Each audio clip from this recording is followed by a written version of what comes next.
Welcome everybody to the live stream. We've got a bunch of folks that are on LinkedIn watching us live. We've got folks in the YouTube channel area. We've got bringing Dr. Michael Breus on in just a moment.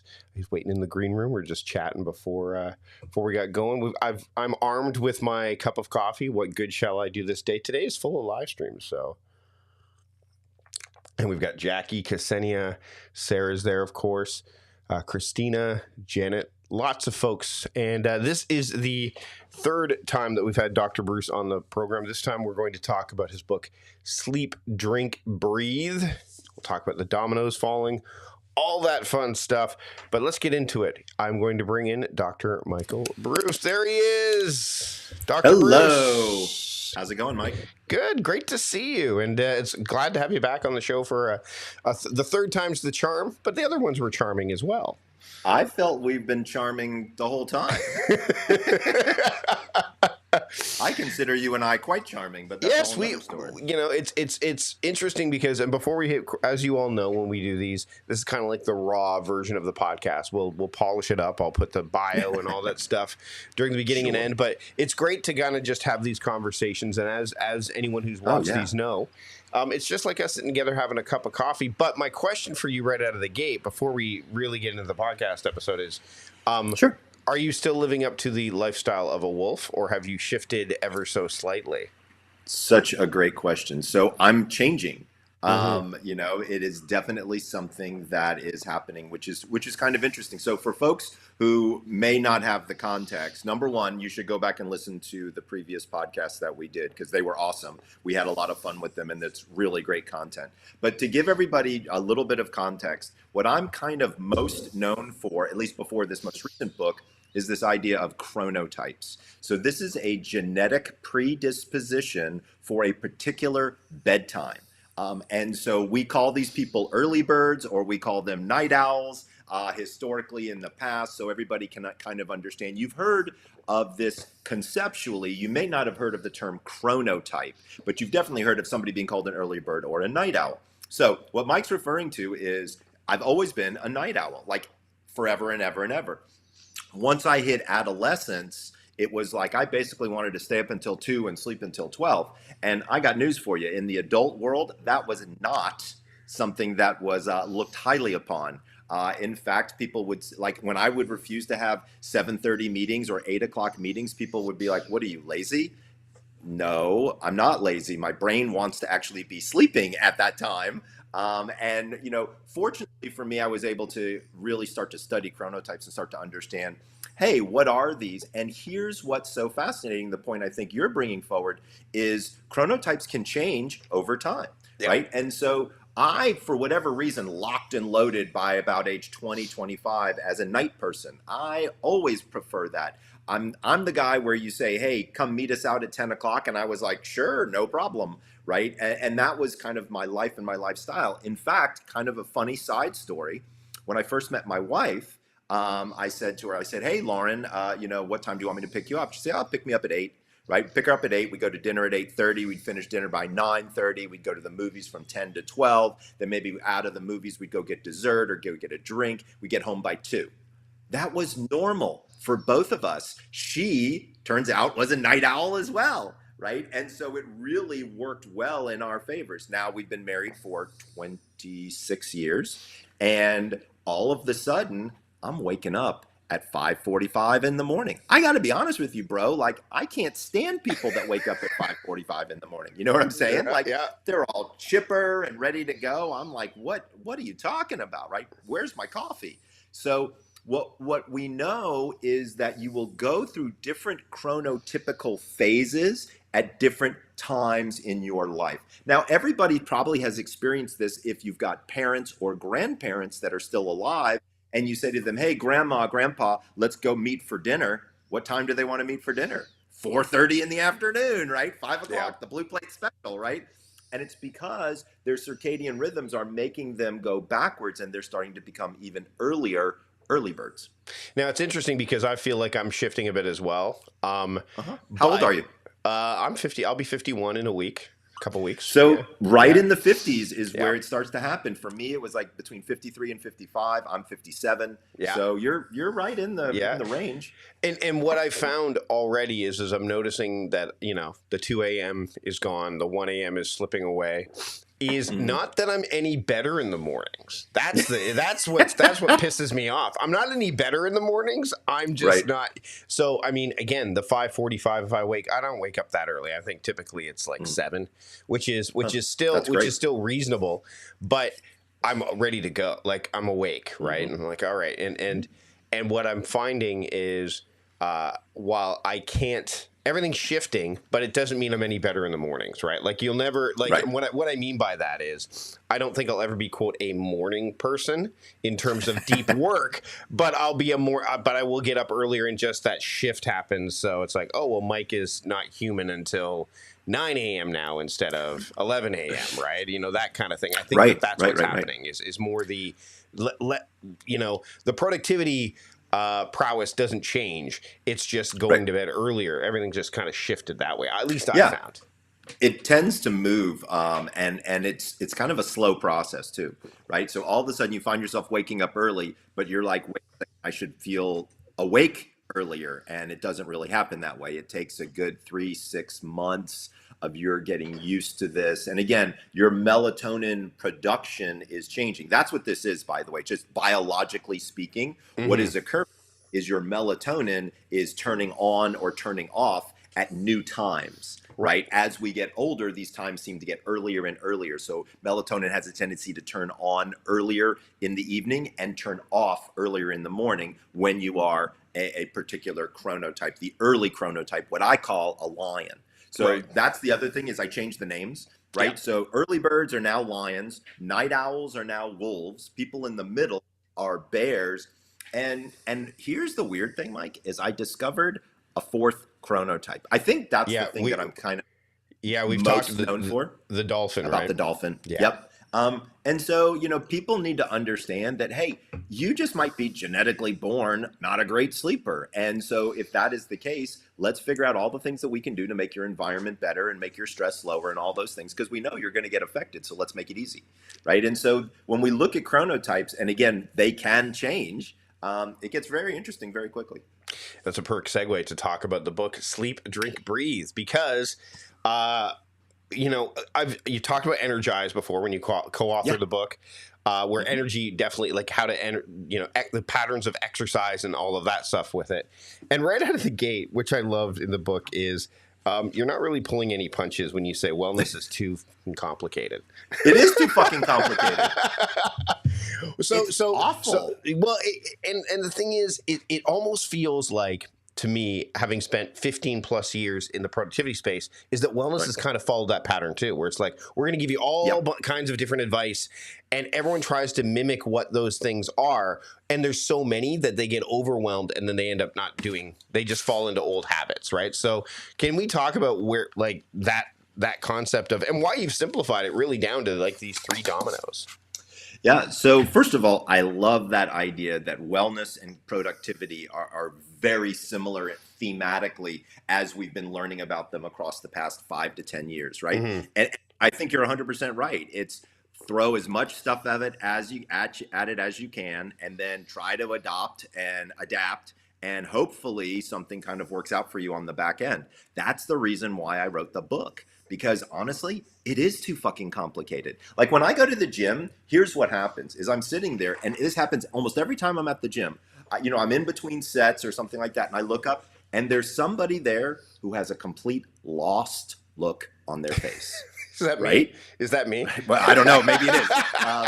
You know, but they're like, I don't know, what am I supposed to do next? Am I supposed to get on the bike? Am I supposed to go to the sauna? Do I do a cold plunge? Do I have a green drink? Like, it's just an overwhelming amount of information, and there's no real starting line, right? And so for me, I started to think about it. And actually, I was reading a book called Life Gives to the Giver by my friend Joe Polish. And there was a chapter in there where Joe was talking about this idea that he called dominoes. I thought it was really interesting. And so he said, dominoes are skills that once you achieve them, it allows you to knock over another skill. Like you can open up another skill. It kind of unlocks that Mm-hmm. next level, if you will, if we're using gamer Sure. technology here, right? And so I was like, huh. So I wonder what the dominoes of wellness would be, right? And so then my brain went to, okay, well, what can you go without for the least period of time? Because that would feel like it's probably pretty important, right? And so air, that's one of them. Like you really can't go that long without air. Now, I will tell you, in my studies and learning about breath work and breathing and air, there is a world record of somebody holding their breath for 23 minutes. Okay. Sheesh. Now, this is one of those. This is one of those deep, deep, deep diver people. You know Yeah. that do the free dive. That's what it's called, free Right. dive. And they trained. This guy trained for 2 years, and he had special oxygen that he was breathing in before he did this. And then he went into a pool and he Mm-hmm. stayed down, and they did the whole thing. Okay, so that's not a normal human. Let's be clear. That's some superhero, right? When you talk about normal people, right? There's a lot of people who have no idea, but basically, you should be able to hold your breath for 90 seconds. Right? Yeah. Minimum Yeah, 60 seconds. Yeah, there's And those TikTok videos that have like, I've seen quite a few of them. They're like, hold your breath for this long, and it's got like this. I mean, again, it's not very scientific. It's obviously, Right. but they show you like, hold your breath. If you hold it for this long, you're this. If you hold it for this long, you're that. And so I Yeah. see a few of those pop up. And yeah, I mean, luckily, it's funny because it's the same thing with a hearing test, right? Like how long before the beep disappears, right? So it's the same Right. thing with the breath thing. Yeah, yeah, totally. Yep. And so what's interesting about that is, well, first of all, breathing, I would argue, is probably the single biggest primary function that our body has. So Right. that's probably one that it would make sense to start with and make sure that we're doing correctly, right? Mhm. Number two is hydration. So it turns out that you can make it about 3 days without any water going into your system, but man, it's awful. And by the way, you are almost knocking on death's door by the time you hit day 4 or 5. Like body's shutting down, functions are like, it's a mess. Right. Right. And here's what's interesting is, like, most people obviously don't get to that level, but when you start to look at the data, almost 40% of the entire United States is dehydrated at any given time. 40%. That's Yeah. like, like that's 4 in 10 people. Like that's almost half the country. Right? When you start to look at something like dehydration, then you start to say to yourself, well, what does it matter? Like my body seems to be able to run even if I'm dehydrated. It does matter because the performance that you're able to execute on wanes dramatically with less water in your system. To be clear, like I think it's like almost, what is it? I think it's over 80% of your body is water. Right. And so when you lower that amount, what ends up happening is everything inside starts to shrink, like your brain. Yeah. Right. So one of the things that people don't know is when you become dehydrated, your brain actually starts to shrink. And when it wraps around those nerves, it causes a headache. That's in many cases where migraines come from. And so once again, this seems like a very basic function to me. If you know how to stay hydrated and you know how to breathe, these are two of the primary aspects to wellness, right? Then, if I'm honest with you, I'm the freaking sleep doctor. So, Yeah. of course, I'm going to throw sleep in there, right? Like, it Yeah. wouldn't make any sense for me to write a book about it otherwise. But I actually do believe that sleep is probably the next bodily function that you simply can't live without. I want to be clear. You can go a full 30 days without food. No problem. You can go a lifetime without exercise. Easy, right? There are Mhm. plenty of people out there to do it, right? Yep. You can probably go about 4 or 5 days without sleep before it really starts to pull in on you. And I think the record is 11 days. And that kid was hallucinating. He didn't even know his name by the time it was all finished. He was drinking caffeine the whole time. Like, it was a mess, right? Which is hilarious because caffeine and no sleep means you're depriving yourself of hydration and sleep. And sleep. Exactly. Exactly right. So he was really in a pickle for sure. Right. And so I said to myself, okay, like, number one, I like the number 3. It feels like it's kind of like a good kind of way to look at this. And so I said, I'm gonna focus on these 3 things because I feel like if I teach people how to do these 3 things correctly, everything else is just gravy on the taters. You know what I'm saying? Yeah. It's Yeah. like everything else starts to work much better because I see so many people and they're like, I'm going to go to the gym and I'm going to lose all this weight. And it's like, if you're not sleeping, I can assure you, you're not going to lose any weight. Hmm. And if you're just going to the gym and you're not hydrated, I can assure you that your muscles are breaking down, and you're not actually building muscles. You're losing muscles. And of course, if you're not breathing, oxygen is fuel for our entire system, right? And it's kind of funny because most people turn out to be shallow breathers, right? Yep. Yep. Like they don't really extend the lung. And people are always the other big question that I get, Mike, is like, why did you write a book about three things that our body does automatically, Michael? Right? Hmm. Like shouldn't this unit just like operate, and shouldn't it just kind of do the things it's supposed to do for me? Well, it can if you let it, right? But there's this thing called stress. There are these things called schedules. There's this stuff called work, family commitment, all of these other things that come down the pipe. And what happens? You push these things to the side because your body is very resilient. Your body can last a decent amount of time without these things or on lower levels of these things. But don't fool yourself. You are not running at optimal speed. Okay, Right. you are not being as productive as you can be. And I mean, let's be fair. You don't have to be the 100% productive 100% of the time, Sure. You right? can't. You Nobody can do can't. that. It's impossible. But at the end of the day, if your body battery is at 12%, I'm pretty sure you're not functioning in Well, the way in which you need to. it's the difference between preventative and Yes. fixing, right? I mean, Yeah, a car, absolutely. you could run a car, but if you don't get tune-ups done, if you don't get the oil Right. change done, if Right. you run the car constantly with very little fuel, the fuel pump will start. Like all of these things, Exactly. we're the same. What's interesting about this too is, as we're talking, by the way, the book that, and I know it's been mentioned in the chat, but people were asking about the book "Life Gives to the Giver" by Joe, Yes, right? by Joe Polish. Joe Polish, right? Life Gives to the Giver. Great book. And what I find is, as you were talking about this, these dominoes that you talk about, sleeping, drinking, breathing, we get signals. Like they're not. It's not like All the like time. So if I mean, and there's three clear ones. Number one, if you yawn, that could be I it. guess you might be tired. If you are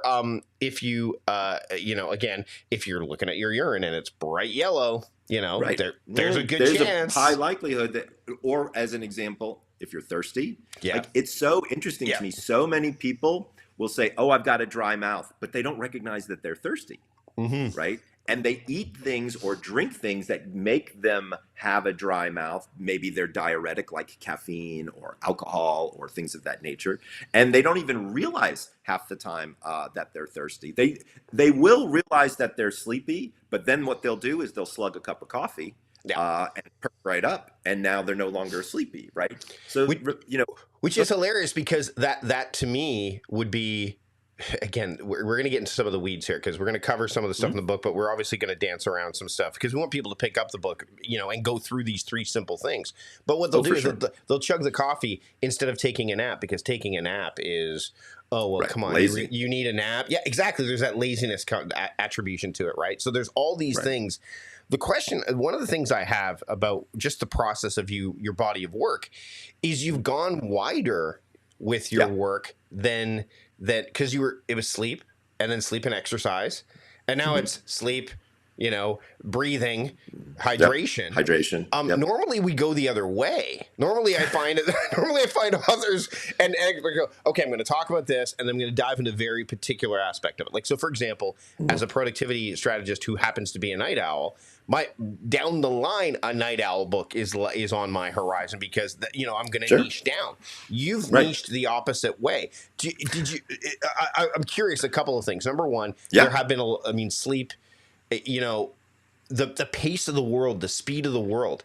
Is it almost like that battle? I'm not saying it's fought and you've kind of raised the white flag. That's not what I'm saying. But it's like, okay, there are some people that just, I get enough sleep. Like they pass right by that. Like, I'm just curious about your thought process around this, because normally, like I said, it's the other way, or you just stay in that lane. Well, let's talk about sleep. I mean, which you have. You've obviously, sleep has been a part of every part of your work. So I'm just curious about that.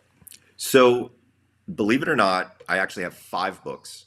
And if you look at the progression, my very first book was a how to teach yourself to fall asleep, like a DIY sleep book, which would make sense, right? New author coming onto the scene. Let's have a very general overall sleep book. Let's teach everybody how to sleep. Right. By the way, that wasn't the intent of that original first book. The original first book was specifically supposed to look at how to sleep make you look aesthetically, right? So it was going to be called Beauty Sleep, right? And when I sold the book to the publisher, it turned out that my editor had insomnia and said, "You're not going to write the book that you thought you were. You're going to write a book about how you're going to fix my insomnia, and we're going to do this together." Gotcha. And that is exactly how my first book was written.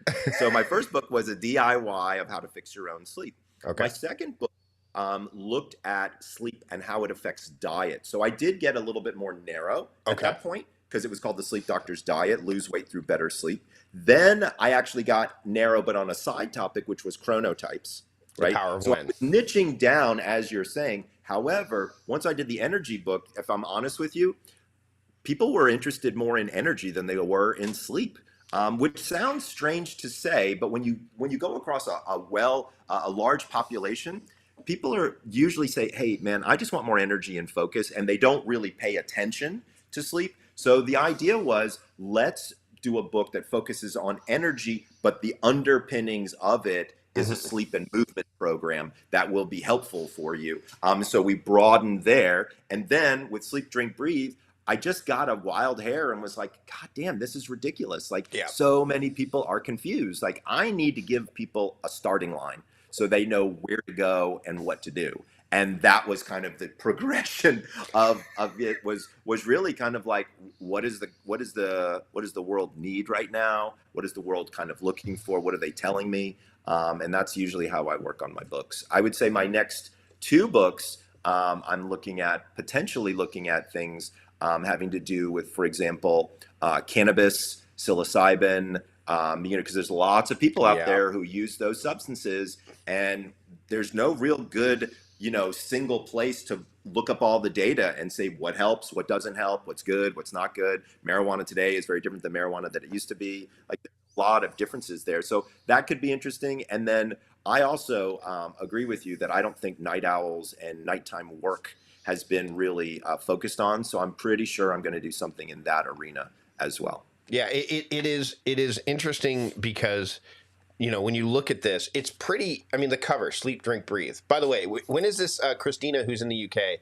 Is this a paper? It's still in hardcover, right? Not paperback yet. Still in hardcover. It will be in paperback in December. Okay. So, but there's the audiobook, and just to let everybody know, I actually read the audiobook myself. So there you go. So let's get back to the dominoes and kind of the way you process this. So obviously, first, like, is there the way that this book has kind of been illustrated is, or put together rather, is you don't need to follow the dominoes and like sleep, then drink, then breathe. You can focus on whatever domino you feel you need to work on the most, right? So can you give me an example of, for you personally, because you're, I mean, it's an itch you scratched, right? What was the one that you felt that you needed to, and please don't say sleep, that you needed to work on that you felt, it might have been sleep because we've talked about the chronotype changes. What was the one that you're this is the itch fair. I need to scratch, and then like the dominoes that you conquered, what would you say the order have been for you?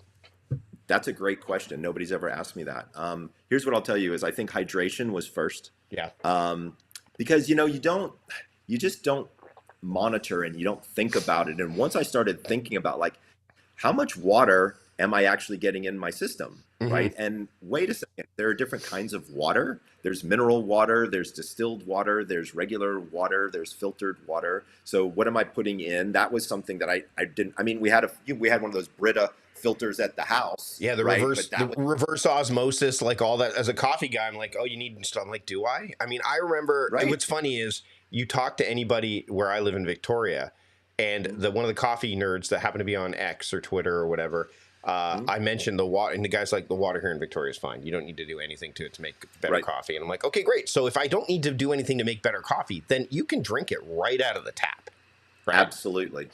So that was definitely something that I learned. And then another thing that I learned, and this was kind of interesting, was I learned a lot of water habits that people have that are actually not so great, but they think that they are. Let me give you an example. So this happens to me at the gym all the time, right? So I've got my water bottle, right? And I go over to the water bottle thing where, you can get your whole water bottle filled up. And there's always a line, right? And there's somebody standing in front of me. And here's what they do. They've got it under there. It gets about halfway. They pull it out. They pound it, and then they put it back in, right? And I am the asshole that taps them on the shoulder, and I say, hey, it's actually better if you sip, not gulp. And here's what they turn to me and say every single time. It's been very, very consistent. I'm just trying to get as much in as possible. And so I turn to them and I say, it's not going in, it's going through. Let me explain, right? Yeah. And so what people don't realize is when you wake up in the morning, your body is kind of like a dried up sponge, right? So you know when you walk out to the kitchen in the morning and you look in the sponge, it's like it's shrunk, it's like this little rectangle, it's barely functional, right? If you open up the water faucet full blast on that, what happens? The water hits it and splashes right off. It doesn't really do a whole lot. But if you open up the faucet a little bit and a few drops hit it, it absorbs, it expands. Now you have a useful tool, right? Yeah. We are the sponge, right? And that's what I started learning is if you sip, not gulp, because sometimes by the time I drink water, or at least it used to be, I was so damn thirsty, I would be like, you know, and trying to quench that thirst. Meanwhile, I'm not quenching anything. I'm just literally throwing water down my gullet, hoping for the best. You know what's also interesting is that most of that water is ice cold, and my wife, who works in Chinese medicine and acupuncture, like it's not good. You do not want ice cold water because at all. So first thing in the morning, you gulping ice cold water is basically your bad idea. Both.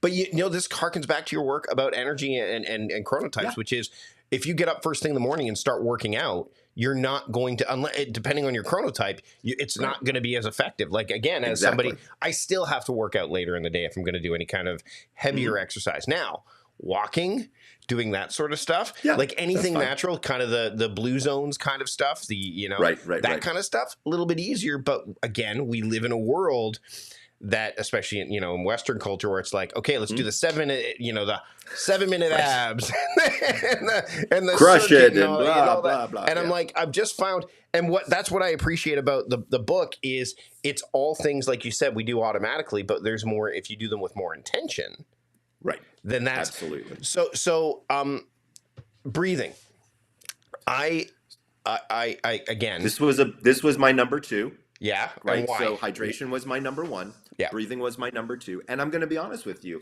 I already participated in breath work. Now, here's what I'll tell you, Mike, which was interesting to me. So as you know, I have a PhD in clinical psychology. I've been a clinical psychologist for 26 years with a specialization in sleep, blah, blah, blah. But nobody ever taught us about how valuable different kinds and types and methods of breathing can be to either increase your focus and energy level or decrease your anxiety. Nobody throughout my entire PhD process sat any of us down. Can you imagine how much help I could have given to people with insomnia if I had known and understood what I'm now been able to learn, which is breathing turns on or turns off something called your autonomic nervous system, right? So we have a nervous system. Generally speaking, it's called an autonomic nervous system. There are 2 branches. One is the sympathetic.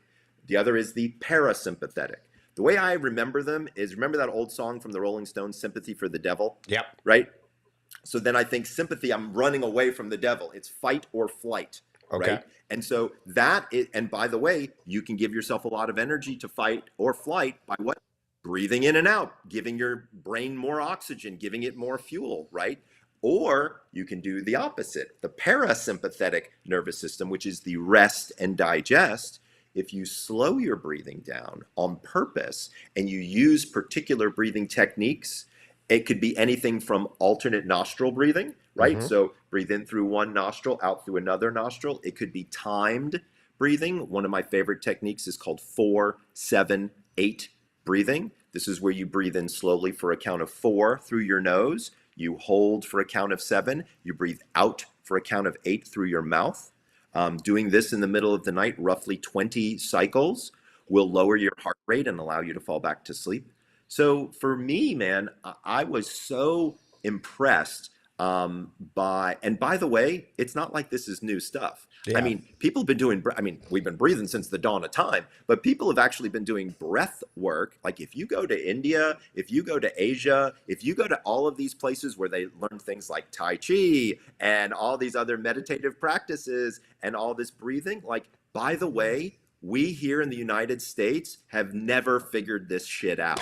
Okay. Like, this has been around for thousands and Yep. thousands and thousands of years. Like, Yep. there's like, we should be addressing this. Like, in all honesty, I'd love it if we started doing breath work in preschool, right? Where we were teaching kids, hey, you know what? If you get upset because you didn't get a toy, that's okay. Let's do some breathing together to calm you down, right? Or you want to play such and such a game, let's up your game by teaching you how to breathe before you go out and swing the bat or hit the ball or whatever you want to do, right? So I think there's some utility in all of these things, but for me, breathing was the next kind of domino that needed to fall. And to be fair, I was also going through this transition that we spoke of at the beginning of the interview with my sleep, right? And so I was moving myself from a night owl to much more of an earlier riser.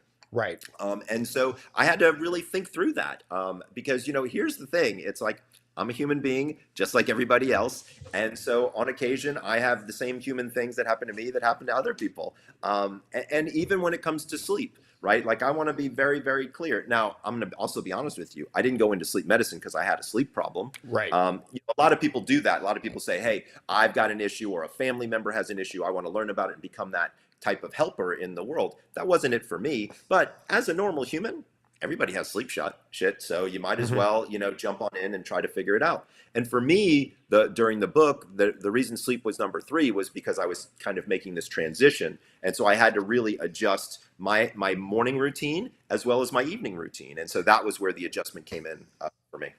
Now, this actually is a nice tie-in to breathing and sleeping. Mouth tape is becoming something that people are using more and more. It's becoming, so what's interesting to me is because I have some, and I've been playing with a new. Someone sent me some, and I'll share a bit more about that. In what day is it today? It's like the middle of June. So in the next couple of weeks, I got sent some, and they sent me. You know, again, sleep is becoming a real.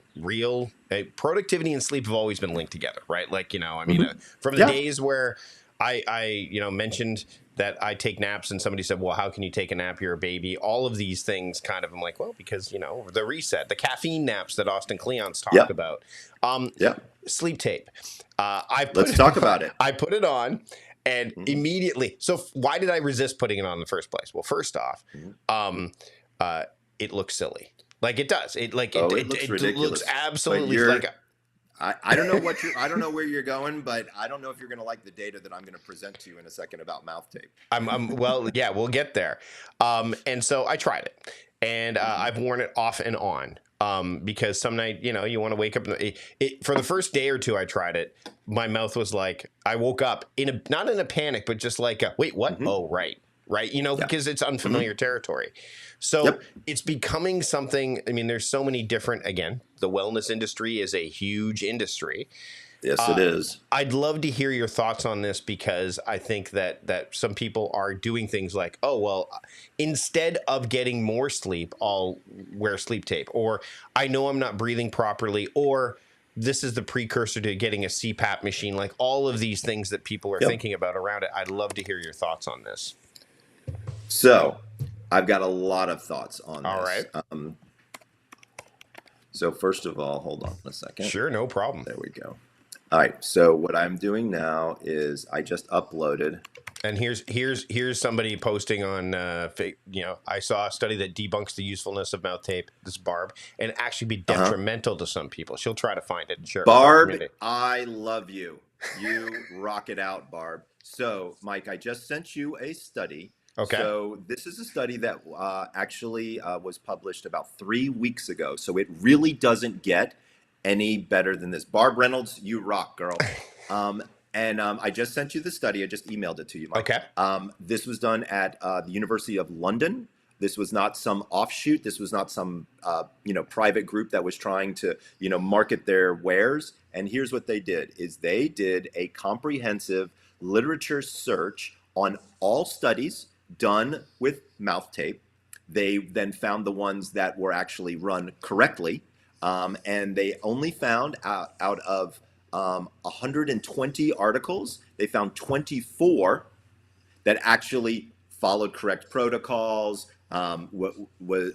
looked at the patients the right way, understood the demographics, used correct scientific methodology. That's still good. 24 studies is pretty good. Went into a full text review. 10 studies met inclusion criteria with a total of 213 patients across the 10 studies. So these folks sat down, they looked across multiple studies. Let me read you the conclusion. Sure. The social media trend of mouth taping for individuals with mouth breathing, sleep disordered breathing, or sleep apnea has been reviewed. Based on the data presented by these 10 different studies, it seems that there is potentially serious risk of harm for individuals indiscriminately practicing this trend. Further studies are required to elucidate any clinical benefit this practice may have. To be clear, this is a stupid fucking idea, okay? And let me tell you why. Sure. Because if you don't have a sleep study done on you beforehand, you are masking the symptoms of sleep apnea, okay? And there is not a sleep doctor in the universe who's going to tell you that that's an okay thing to do, okay? Because at the end of the day, I'm not so worried about mouth tape if you've been screened, right? So if you've been screened for sleep apnea, let's say you did a home sleep test, no problem, tape your mouth away. However, if you have not been screened for sleep apnea, number one, it's dangerous, right? So when you tape somebody's mouth shut that has sleep apnea, guess what? They still have sleep apnea and they stop breathing. And when they try to gasp for air, They can't. They can't. They rip the tape off of their lips. This is some of the most sensitive skin you possibly have. Think about when your lips get chapped and how much they hurt. It rips all of that skin off of there. Now you got to go to sleep with bloody lips. Like, you see where I'm going with this? Yep. Like, it just doesn't make a whole lot of sense. Now, the other thing that this study did, which I thought was really smart, was they took everybody out who had nasal congestion or who did not have some type of a sinus assessment. So here is the other problem, is most of the reason why people sleep with their mouth open is because they got stuffed up nose, right?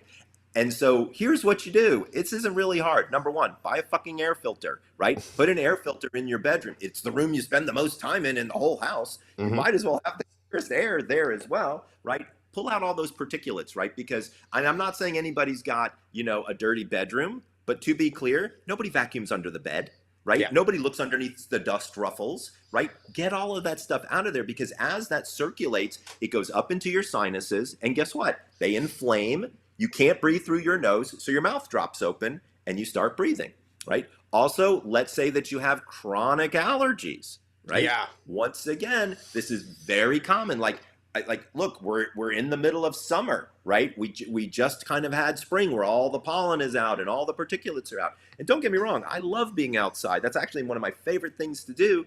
But when you're outside and you get all of those stuff in you, it can cause some reactions. So once again, the reasoning behind why people are using mouth tape doesn't make a whole lot of sense to me. Treat your congestion, okay? And by the way, you won't need mouth tape. And or get a study for sleep apnea. Now, I want to double tap really quickly on the idea of getting a study for sleep apnea before you do mouth tape, because I think it's an important thing that your listeners are going to want to hear. Sure. So here's the good news. Since COVID, you no longer need to go to a laboratory and spend the night in a weird place with 27 electrodes glued to your head, respiratory belts, the whole thing. You can actually be sent to your home a wrist-worn device, a ring. There's a whole host of different things that are available and out there. And these can be incredibly accurate devices. Yeah, now, I've had that done. I've had that done. And it was, you go in Canada, I went to the hospital just down the road. Yeah. They gave me a thing. They said, bring it back tomorrow. You drop it off. Exactly. Yep. Exactly. Now, Canadian healthcare is a little bit different than healthcare here in the United States, right? But same idea set, same principle, right? Anybody, if you're listening here in the US, you can actually go and get a home sleep test done. Here's the thing. You don't have to ask your general practitioner. You don't have to go find a sleep specialist. You can literally go online and do this. Now, full disclosure, my website, thesleepdoctor.com, we do this. We actually have doctors who are board certified in all 50 states. And when you get onto our website, you actually go to a calendar and you set up an appointment with one of our doctors. It won't be me. And then you're talking to them. They say, hey, I think you need a sleep study. They push a button. A sleep study gets mailed to your house. You literally never have to leave your home. It shows up, right? You do it. The next day, the information jumps to your phone, goes to the cloud. You're talking with a doctor in 72 hours, which used to take 7 weeks, right? And now we're moving forward. So one of the things I want people to know also is the cost. Now, I understand up in Canada, cost structure is different for healthcare. However, here in the U.S., $200. So $200 US, you get a full sleep study with a doctor interpretation. You get 2 different clinical appointments. Like, it's pretty impressive, all the stuff that you can kind of get done. And to be clear, I'm not the only one. My website is not the only one that does this. There are plenty of people out there that are doing this. So I want to be super duper clear. It's not like I'm the only person. But when you start to look at this, it gets very interesting very quickly. Now, here's the second problem, Sure. which is people don't want to do a home sleep test because they don't want the diagnosis of sleep apnea because they don't want to think that they have to wear CPAP. Right? Yeah, they jump right there, and they're like, I don't want to have this big scuba diving gear over my face and all that stuff. Exactly. Yeah. Exactly. So let's break that down for half a second, because the truth of the matter is that is not necessarily what's going to happen. Now, I want to be very, very clear. I think CPAP is phenomenal. It works 99% of the time. It is literally the only treatment in all of medicine that works as well as that, okay? However, it's not a lot of fun to wear, right? I mean, the compliance rate is about 35, 40%, right? Now, what I'm going to tell you is when I have patients and I initially put them on CPAP, it sucks. There's no getting around it. There's nothing fun about it. However, if I can get them to hold on and really try it for a good 30 days, it is life-changing. I have patients now who literally were cursing me out when I had them on the CPAP, who now they've lost weight or something has occurred and they no longer require CPAP. They won't give it up. They like it so much, okay? So the good news here is our bodies are very adaptable. We can adapt to it, but this isn't the only treatment. It is a great treatment, but it is not the only treatment. They make dental appliances now that do roughly the same thing. So a CPAP machine, just for folks to know, it's a little air compressor. It shoots air through a hose, which is sitting on a mask on your nose, hits the area that's compressed, and then opens it up ever so slightly. So basically, it's a hair dryer blowing up your nose all night long. It's more tolerable than that, but it's not by much, right? Dental appliances is one where there's an upper and a lower, and the lower one is migrated forward by about 2 or 3 millimeters, and it naturally opens up your posterior airway space and works that way. So there's no mask, there's no hose, there's no headgear, there's no air blowing up your nose. It's just a physical movement of your jaw. To be clear, you can barely feel it. It only moves your jaw forward by about 2 or 3 millimeters, which is quite small. Sure. However, if you're going to do this, I want to put in a word of caution, because there are many of these fly-by-night internet, I can make a mouth guard for you companies out there. And I want to be very clear, that is not what we are talking about.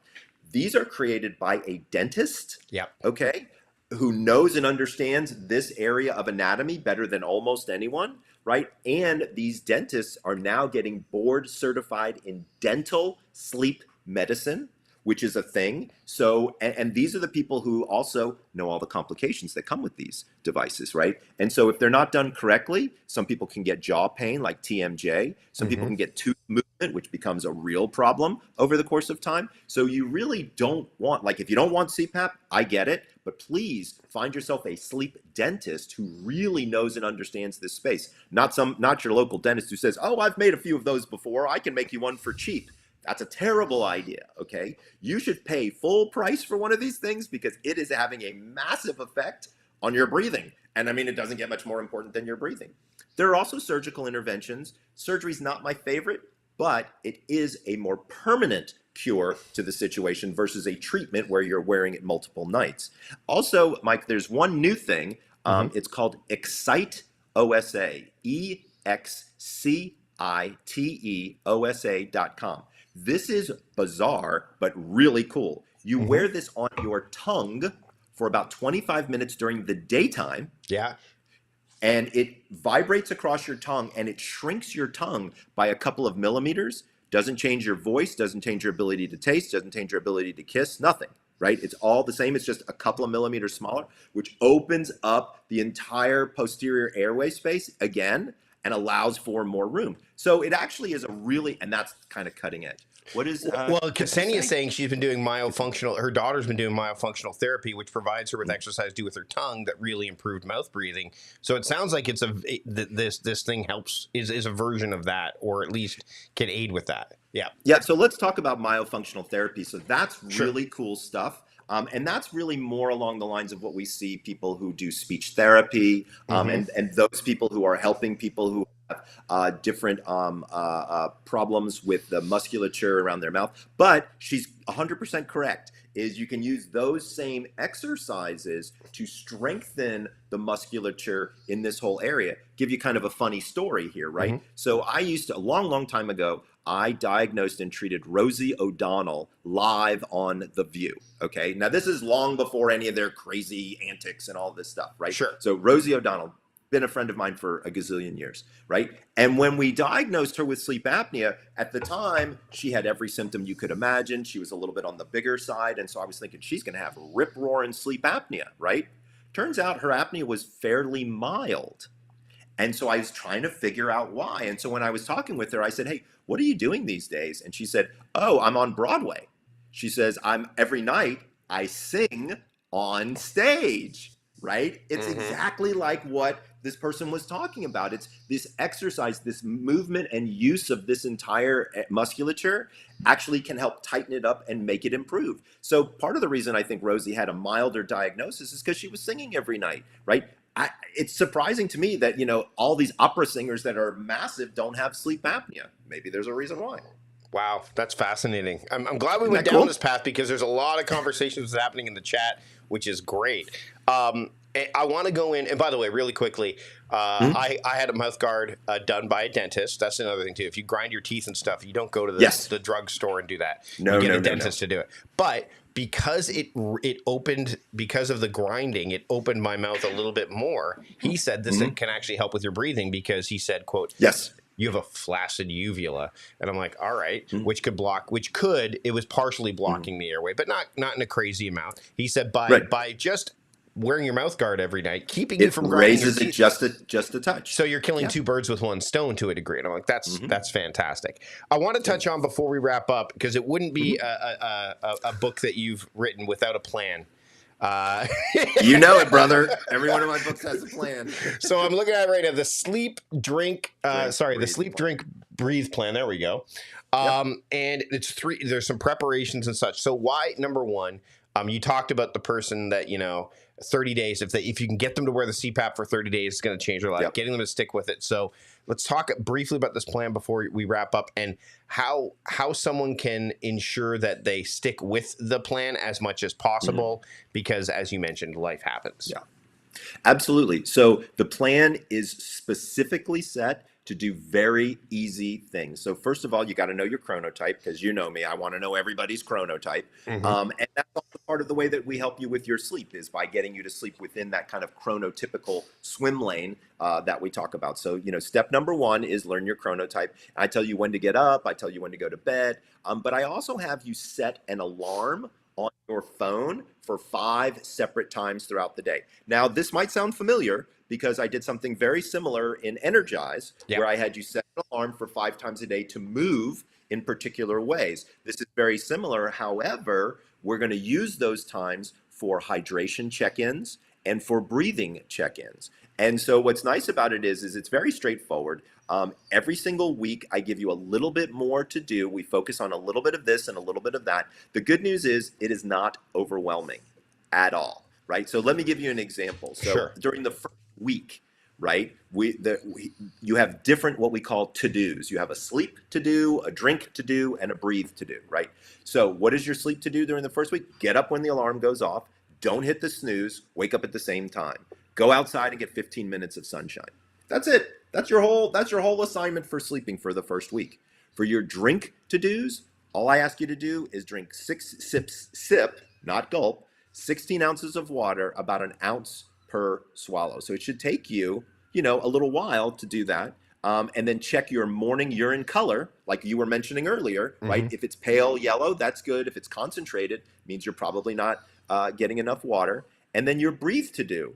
Take 15 deep breaths. That's it. That's it. I mean, again, this is not super complicated. This is, I'm going to break you in slowly and I'm going to get you there, because the goal here is to create habits, right? To create a breathing habit, to create a hydration habit, and to create a sleep habit. Because once we've learned that you lock in your habitual cycles, it's so much easier for you to continue to do what we want you to do, right? Mm-hmm. So as an example, when we talk about CPAP, right? Once you get used to CPAP, now you're used to it, and you're same principles here. Once you're used to drinking water at this time, and this time, once you're used to doing a little breath work in the morning, maybe a little breath work before bed, once you're used to waking up at the same time, it all becomes habitual, and that's when the magic really happens. And so what's cool about the program is it takes you there, but by the third week, you are fully engaged. It's not particularly hard to do. And each one of the areas, sleeping, hydration, and breathing, is absolutely improving compared to your baseline.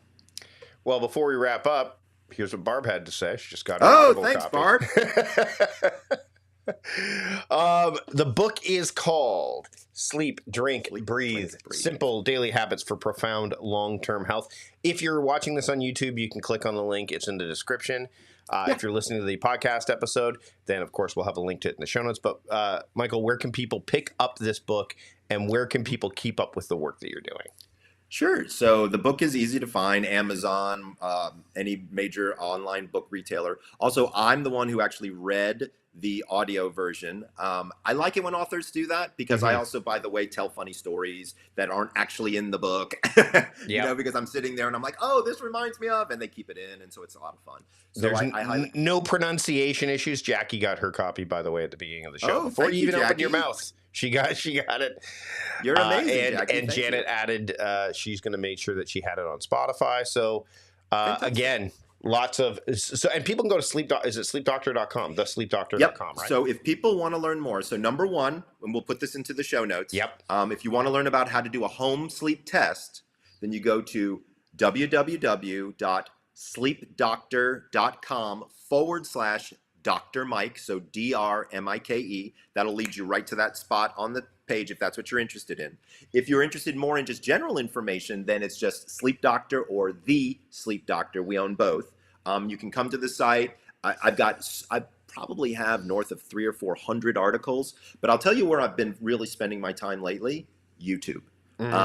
We have really done a great job. We have almost 800 videos, including the shorts, on YouTube, and the channel is really becoming more and more successful these days. We've focused a little bit more on, because I'm getting older, more kind of as you get older, what does your sleep look like? So there's a lot of now new stuff on sleep for seniors. So if anybody out there, I mean, I know it's not necessarily the greatest term. At 57, I definitely think I'm a senior. I think almost anybody over 50 is probably a senior. We're headed there. Take that as a compliment. Yep. No discount yet, but yeah. Right, exactly. No discount yet, but it should be. And so I think that's going to be important for folks as well, is check out the YouTube channel. But again, wherever you can get your sleep information, if you happen to be on any internet media, it's thesleepdoctor.com. Dr. Michael Breus, thanks once again for joining me for a productive conversation. Always. This was super fun. I love the whole productivity angle. I think it makes a lot of sense. And it really bodes well with sleep. Like, to be clear, there ain't no universe you're going to be productive if you ain't sleeping. Fair. Absolutely fair. All right, everybody. We're done with the live stream. Thanks so much we had like 71 comments in YouTube as we were doing this. So lots of back and forth between and of course, obviously you got some people who picked up the book. If you're on LinkedIn and watching this, again, you can look in the description, pick up the book there. We'll probably promote this a bit more. The full episode will come out a little bit later. Dr. Breus, we're going to end the broadcast now. I don't know. I can just call you Mike. And I mean, we've known each other. We're going to wrap up the live stream, and just stick around for a sec while we wrap up, and I'll keep you in the green room. Everybody, thanks so much for watching. Don't forget, we got another live stream coming up in a little bit, so stick around for that. We're going to be talking to Jesse J. Anderson about extra focus and adult ADHD. So a full jam-packed schedule for today. All right. Take care, everybody. We will see you later. Sweet dreams.